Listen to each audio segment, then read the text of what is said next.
my office sued the United States Postal Service over their unconstitutional rule that would upend election procedures just weeks before voting starts. gobolka Arizona ee waddanka Mareykanka ayaa ku dhawaaqay isbahaysi ama coalition looga soo horjeedo maamulka Donald Trump mail in voting waxa loo yaqaano ama postada in lagu codeeyo qaab postada ah in lagu codeeyo oo qofka meel kasta uu joogo intuu ka soo codeeyo gobolkiisa uu ku soo qoro ballot boxka uu sidoo kalena macnaha soo geliyo postada waddanka Mareykanka ee gobolkaasi uu ka soo jeedo qofka isaga ah si markaasi loo xisaabiyana qolooyinkan howlwadeennada doorashooyinka ay ka soo qaadaan goobtaas coalition kan ayaa waxa ku dhawaaqay attorney generalka ama xildhibaanka guud ee gobolkan Arizona si arimahan si xoogan sidoo kale looga hortago waxayna ku tilmaantay over her dead body ama in ay macnaha xaraar ka tahay marnaba aan la ogolaanaynin in Donald Trump uu marsado Mareykanka gobolada dimuqraadiyiinta Republicanka yeelkooda laakiin dimuqraadiyiinta in uu marsado oo dhowr gobol ah gobolada ugu badan waddanka Mareykanka dimuqraadiyiinta ay haystaan aanan loo ogolaanin in uu marsado ajendahan ah dadka in laga hor istaago in ay ku codeeyaan qaab mail in voting ama mail in ballot loo yaqaano oo postada codadka la dhiganayo Donald Trump iyo maamulkiisa ayaa waxay ku dadaalayeen sanadkan iyo sanadkii hore oo dhan si ay u xaqiijiyaan in doorashada ay isku horkeenaan ay macnaha isku hoos keenaan heer federaal ay u hoos keenaan ama la keeno dawladda federaalka inay u taliso waxa ognahay waddankan Mareykanka in dastuur kasta oo gobol kasta uu leeyahay ay ugu qoran tahay inuu sidoo kale xaq u leeyahay dastuurka weyn ee waddanka Mareykanka ama constitutionka sidoo kale amendmentyadiisa kala duwan oo dhowr ah ay qorayaan in gobolka ama state kasta uu xaq u leeyahay in doorashadiisa nooca ay noqonayso asaga uu sidoo kale doos u leeyahay oo aysan dawladda federaalka ah haba yaraatee wax shaqo ah aysan ku lahayn doorashooyinka waddanka Mareykanka ka dhaco midterm haday noqdaan primaries nooc kasto ay noqdaan qaabka ay u dhacayaan sida laga yeelahay waxaasi oo dhan aan lagala tashanin gobolada macnaha ishay aan lagala tashanin dawladda federaalka uuna sidoo kale ku sanduleyn kara ama ku fiito gareyn kara madaxweynaha waddanka Mareykanka Donald Trump in uu sidoo kalena hoos keeni karin heer federaal ama macnaha ishay dawladda dhexe uusan hoos keeni karin doorashooyinka qaabkii uu qabsoomahayaan attorney generalka ayaa waxay sheegtay arintani in aan wax cabsiya laga qaban sidoo kalena ay xaqiijisay in arintani si dhow sidoo kale oo la socdaan Donald Trump aysan macquul gal u ahayn waxa ognahay Supreme Court-ka in ay ansixisay arintan mail in voting waxa loo yaqaan in ay kansasho doorashooyinka ay ka saarto balse Donald Trump ayaa arimahan wuxuu u sameeyay isku halayn uu ka wato qolooyinkan Supreme Court-ka arintan ayaa sidoo kale stateyada iyo waliba sidoo kale maxkamadaha ku yaalo Supreme Court-ka ama maxkamadaha ugu sareeya gobolada waddanka Mareykanka ee kala duwan ayaa sidoo kale ay iska soo daba dhici doonaan saacadaha soo aadan isbuucyada soo aadan amarada ay bixin doonaan waxa ognahay sida sharciga ee caadiga gobol kasta inuu asaga uu xor u yahay qaabka uu qabsanayo doorashadiisa attorney generalka ama xeraliyaha guud ee gobolka lagu magacaabo Arizona ayaa hadalkeeda sida u dhigtay ayada oo ka hadlayso sidoo kalena muujisay unification iyo in ay ugu baaqayso stateyada kale ee dimuqraadiyiinta ee waddanka Mareykanka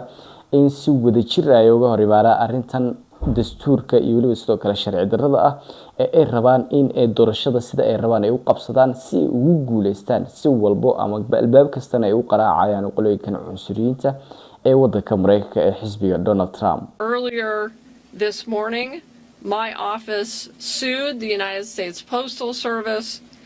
over their unconstitutional rule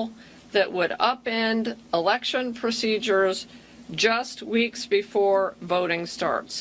Arizonans have voted safely and securely by mail for decades. Republicans designed the safe and secure vote by mail system that easily more than 3/4 of Arizonans use.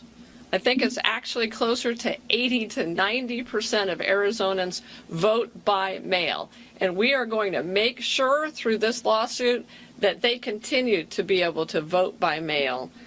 in 2026. This effort by the United States Postal Service and the federal government right now is a naked attempt to inject chaos and doubt into our election system right before voting starts. And it could harm the millions of Republicans, Democrats, and independents who choose voting by mail as they exercise their constitutional right to vote. States run our elections, period. Not the Postal Service and not the president, and that's why we sued the federal government again today. Over my dead body is that rule going to go into effect. We are going to fight this tooth and nail in the courts, and I've got the best Solicitor General in the country standing right there, who is going to make sure, along with the other attorneys general who are fighting this case. I think 25 states signed on to this lawsuit this morning. But yeah, I mean, you're right. There is a second injunction, but the second injunction is on the executive order. What the Supreme Court actually did is they ruled that our first lawsuit was not ripe. And now it is ripe. So,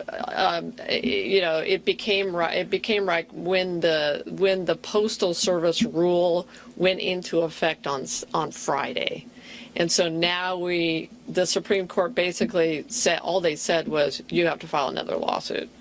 And that is what we are doing, is filing that lawsuit in Massachusetts, in federal court in Massachusetts.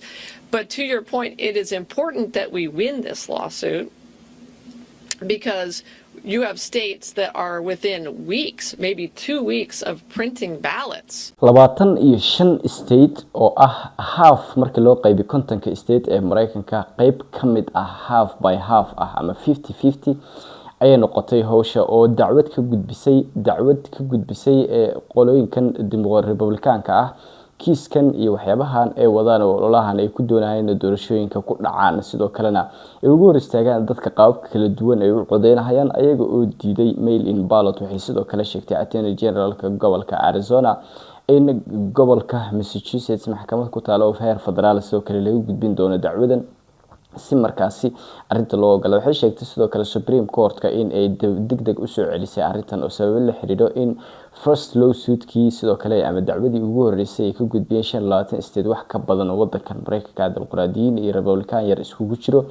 in arintaasi sidoo kale ay socon weeday markii ugu horeysay, balse hadda ay tahay waqtigii saxda ahayd ee la rabay in ay arintani socoto. Donald Trump talaabo kasto uu isku dayay inuu doorashooyinkan ku gedisto ama uu ku dhaco ama uu ku carqaladeeyo uu isku dayay, balse dhamaantood waa uu ku fashilmaya oo sababtu tahay waa unconstitutional. asagana waxa loo dhiil gareynayaa constitutionka wax ku saleysan ayaa lagu dhiil gareynayaa oo dadkii macnaha ay sheegay macnaha macquul gal ma aha 25 state oo lawsuit form gareeyay ama lawsuit ama dacwad ka gudbiyay maamulka Donald Trump iyo doorashooyinka sida ay rabeen inay u qabsoomaan iyo macquul gal ma aha in laga dulboodo oo doorasho noocaas la qabto. sidoo kale daaqada laga tuuro mail in voting waxa loo yaqaan ama mail in ballot waxa loo yaqaan qaabka boostooyinka sidoo kale ee lagu codeynayo. dimuqraadiyiinta ayaa markani isku duuban taariikhda Mareykanka waa markii ugu horeysay isku duubni noocan ay muujiyaan ayaga oo dagaal xoogan kula jiro qolooyinkan Republicaanka ama cunsuriyiinta maadaama ognahay ajendayaashii oo dhan heshiiska lagu ahaa kuwii bipartisanka wixii oo dhan inay ku ciyaarayeen isku dayeen inay xataa dastuurkii wadankan Mareykanka ay bedelaan oo arrimo waaweyn ay sidoo kale soo baxayaan maalinba maalinka ka dambayso. fadlan haddii uu muuqaalkan ku soo gaaro la wadaag saaxiibada waana mahadsantahay.